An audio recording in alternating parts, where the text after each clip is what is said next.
Hello, all, and welcome to another episode of the Highland Bullpen. We had been hoped to be joined by young Dave, our White Sox fan, but unfortunately, he suffered an injury on the way to the gym today.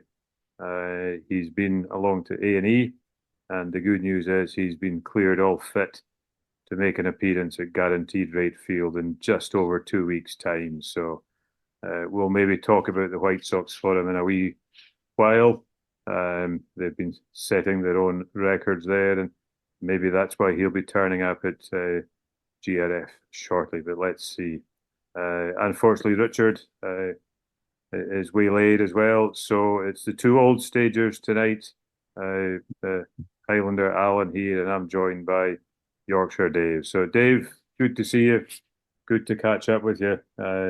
What's been happening with yourself and the world of the Red Sox? Yeah, likewise, Alan, and all the best to Dave. I'm sure he'll bounce back. I'll teach him to go to the gym. Yes. No, I'm only joking. Yeah, I think we're just going to talk briefly a little bit about what happened at the trade deadline. I think our last Yeah. broadcast was running up to that, and I think I mentioned that the real positive for the Boston Red Sox was, well, A, that they were in contention for the playoffs, just a couple of games off the third wild card spot. But the real positive was that the Red Sox, with Alex Cora, the coach, chief coach and manager, his contract was up at the end of the year, and most people seem to believe that he probably would move because he's one of the best managers in the game, and at the moment hasn't really got a competitive team to look after. So anyway, they signed him to a new 3-year deal, and I don't think he would have necessarily signed had he not received some positive messages from the ownership and over the next 3 years, and more specifically, some positive additions at the trade deadline.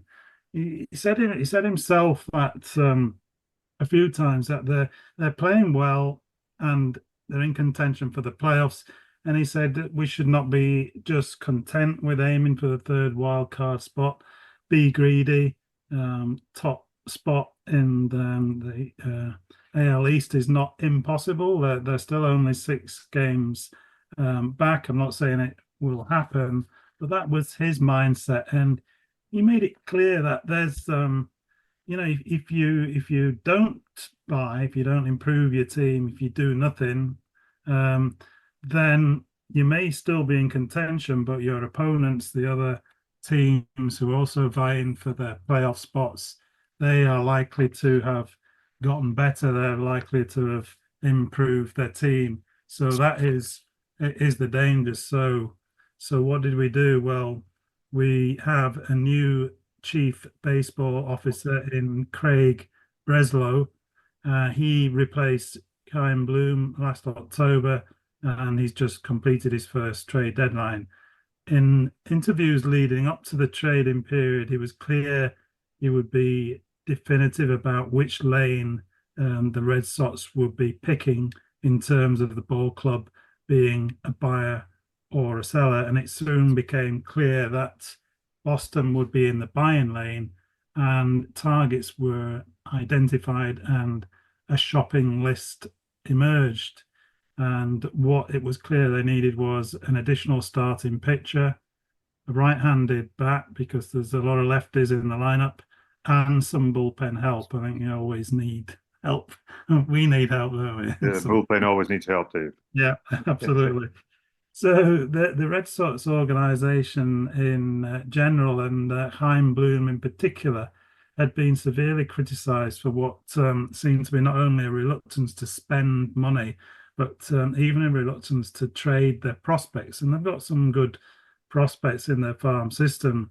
And, if you want to add at the deadline, this is what you have to trade. So you really have to be prepared to let some of your prospects go if you want to prize away some established veteran ball players to help you reach the playoffs and potentially compete for the championship. So this is what they actually did in terms of a starting pitcher.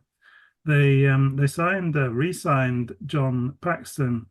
He's the man that went in for a trade for with the Dodgers, and he had some success with Boston in 2023, but left as a free agent. He's a left-handed pitcher, which is something we kind of needed as until his signing. We didn't really have one in the starting rotation. Even the two guys who are off injured, I think, are righties. So he might not have been amongst the elite starters that Boston might have gone for, like your own man there, Scoobs, as I like to call him. Yeah. Scoops will be in Chicago when we're there, I would imagine. Yeah.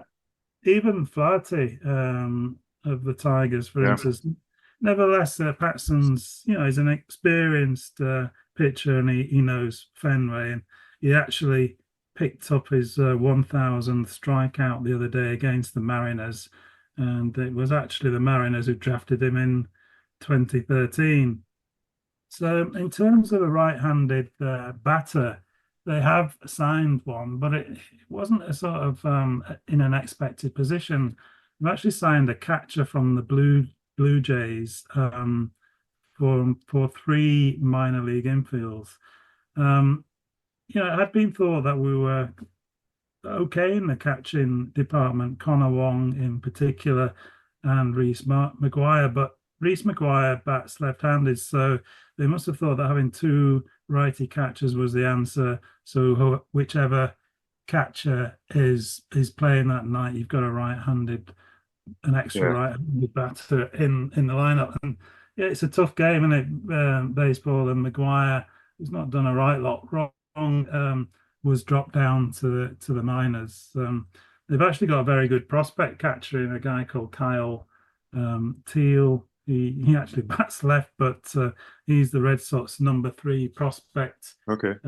Number 24 in the MLB. So you don't tend to sign your best to trade your best prospects.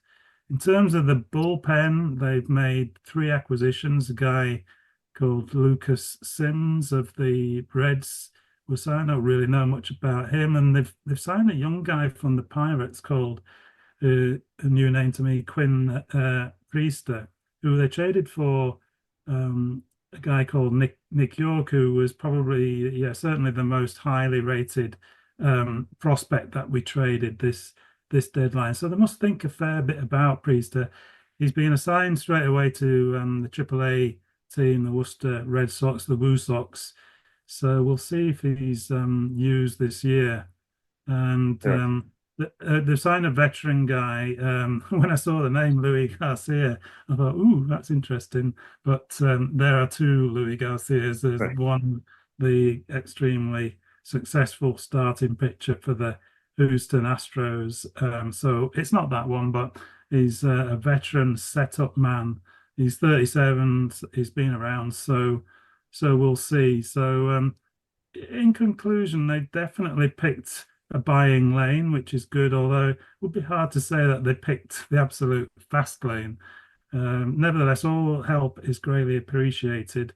And we do have some players coming back from injury soon. The first baseman, Tristan Casas, second baseman, Vaughan Grissom, and setup man, Chris Martin, excuse me, could all be back in the future. And the Red Sox hope another key setup man, Justin Staton, can start throwing off a mound soon. Trevor Story's been out pretty much all season, not pinning our hopes too much there, but even he could be back.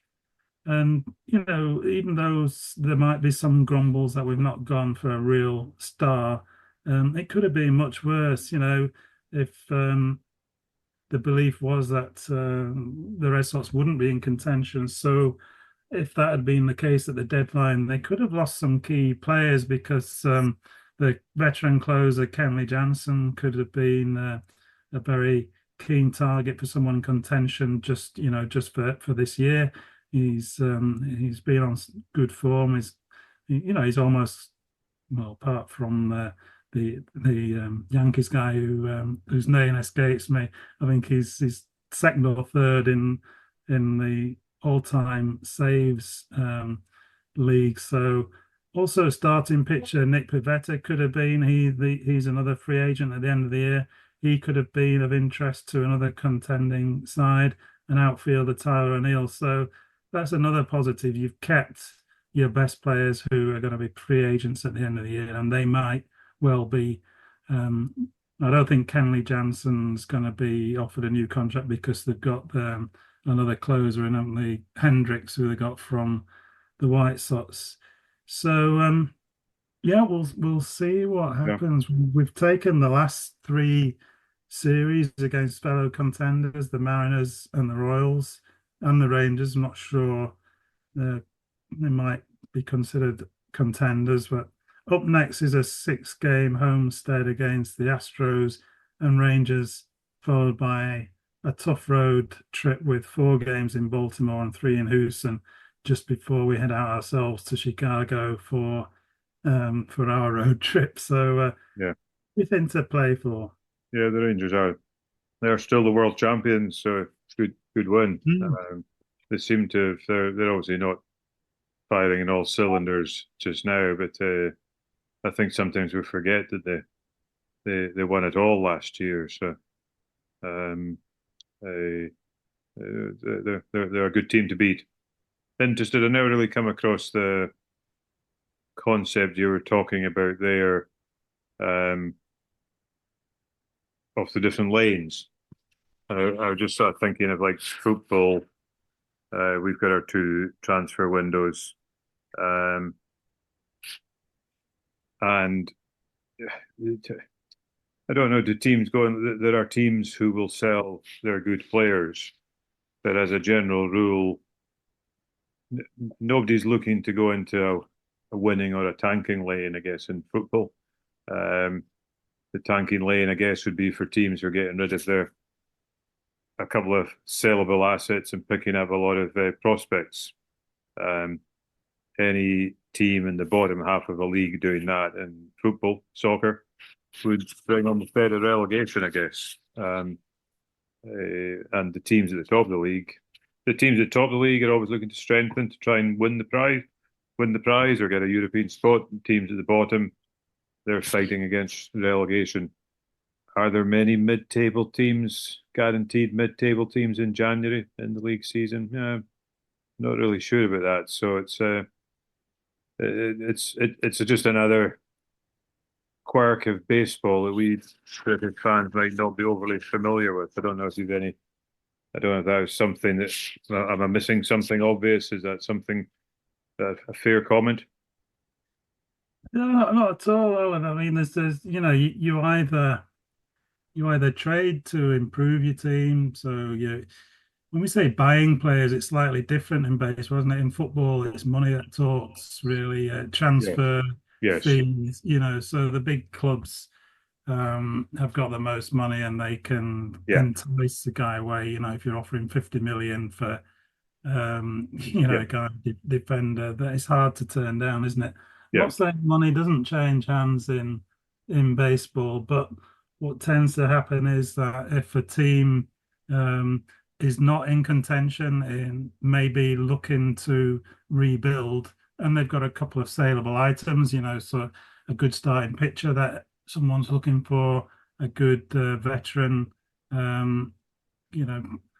batter, then they might be able to trade those guys for 2 or 3 good prospects each. So, Yeah. you could be trading in potential major league performers. You could be getting 2 or 3 guys in, and of course, you will save some money because you might be trading a guy who's on a high salary, Yeah, and you would have the benefit of reducing your overall wage bill as yeah, well. yeah, So yeah, it is totally different yeah, to football, isn't it? From that point of view, you get, if it's that threat of relegation, isn't it? Then you'll see clubs who are not doing well and getting into the relegation zone. They will actually want to buy to yeah, try and avoid that yeah. That's, relegation. I suppose that's the key issue there, I think, isn't it? It's in in baseball, you end up in situations where quite a lot of teams potentially don't have much to play for. The reason that's maybe not quite correct, and I'm going to talk about the Tigers here, was pre the transfer, the trade deadline. I'm going to call it transfer window, the trade deadline. The Tigers have been hot and cold this season, and not surprisingly, they continue to be hot and cold. They were reasonably hot going up the deadline. Things at the deadline then seem to be settled. They're keeping their number one chip, their number one player, Scooble. Um, and then they just started losing again. And it's frustrating. It's frustrating watching that. And as somebody who's followed a couple of football teams 50 plus years, you pretty much know what you're getting with these teams. That okay, they only play once a week. Scottish football, I don't think is necessarily the most competitive product we'll ever get. Um, but when you're halfway through a season, you pretty much know it's the same team are going out every week, playing in the same positions. So the game's not as heavily influenced as baseball would be with change of pitchers and is the bullpen ready, etc., etc. So that level of inconsistency is something. It's odd. I mean, just now the Tigers have beaten. They're in a three-game series with the Mariners. Fortunately, Richard's not here tonight, and the Tigers have won two of them, having lost to weaker teams. It just sort of strikes me as it's quite an odd concept that you go there. If we'll talk English football here, if Liverpool or Manchester City um, suddenly went on a four-game losing streak uh, and started losing to teams in the bottom half of the table, people would be shocked. But baseball playing every day, changing your pitchers around, um, it happens over a 162 game season. It's Mhm. part of the beauty of it, Dave. Yeah. Then and that's maybe yeah, so many teams can get into the playoffs, and I guess the issue, I mean, teams will end up broadly speaking between 400 and 600, which means they'll either win 4 out of 10, somewhere between 4 and 6 games out of 10. Um, I guess if you looked at the Premiership, I'm imagining Man City probably had 90 points plus last year, and the teams who were relegated probably had about 30 points. So there's such a big gap there, and that's only over a 40 game season as well. So yeah, quite a different setup. As football fans, it can be frustrating, but then we're getting moments of excitement for teams that are going nowhere. Yeah, baseball's just it's almost a unique game, isn't it? In terms of even the best teams don't have what we would consider, I mean, Arsenal famously went through the Yeah, championship winning season quite recently without losing a game. All right, there is there are drawn games, but nevertheless, you can qualify for the playoffs in baseball winning, say, 90 games out of 162. So that means you've lost 72 games. I think yeah, it's been done even with less than 90. That's a success rate of, you're winning 55% of your games. yeah, So from that, you can be just about in contention for the playoffs. And getting that extra piece in the jigsaw can make all the difference. yeah, A starting pitcher or a closer or a good guy with the bat. And because you go on a streak of you're in contention, then you go on a streak of losing 6 or 7 games, it just messes everything up, doesn't it? Whereas you go the other way, get a little bit of help, then that can just be the thing that gets you over the line. And once you're in the playoffs, as we're fond of saying, anything can happen. And Yeah. usually, Yeah. And talking of streaks and talking of unexpected wins, one of our teams setting a bit of a record this week, which I think the record has now been stopped at 21 consecutive losses for the Chicago White Sox. That's not the reason poor Dave fell over today, I don't think. But that is the MLB record, I think, Dave, if I'm correct in saying. I think it's I think there is one losing streak longer than that. Wow.